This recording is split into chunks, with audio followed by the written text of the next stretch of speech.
die syfers wat ons beskikking het, is dat daar ongeveer 1,2 miljoen werkers van die staat is wat aan die fonds behoort.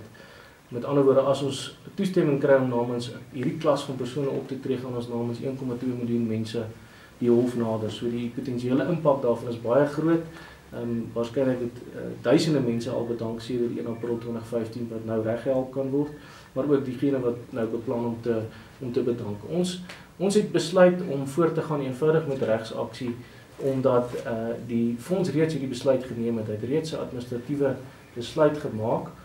Die roete om nou te gaan is 'n geregtelike hersiening na die Hooggeregshof toe. Die bedingingsraad roete is eenvoudig nie gevolg nie. Daar is wel van ander vakbonde gevra dat dan nou teruggegaan moet word na die raad toe om nou hieroor te probeer armdruk. Die punt is die fonds het eenvoudig nie gehoor gegee hieraan nie. So daardie skip het eintlik gekom en hy het geseil. So die belang van georganiseerde arbeid wat geleentheid gegee moet word om korrektief te kan beding is uiters belangrik. Indien die fonds sy befondsingsvlakke wil verbeter of behou op 'n sekere punt, is dit sy reg, maar georganiseerde arbeid moet nie 'n geleentheid hê om die proses te kan beïnvloed.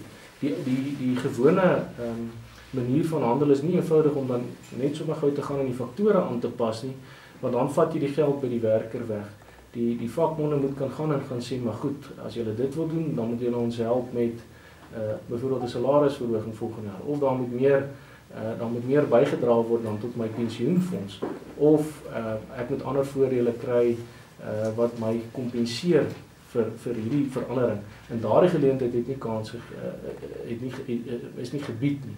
So dis nie net 'n akademiese oefening nie, dis iets wat werklik gedoen kan word en gedoen moet word.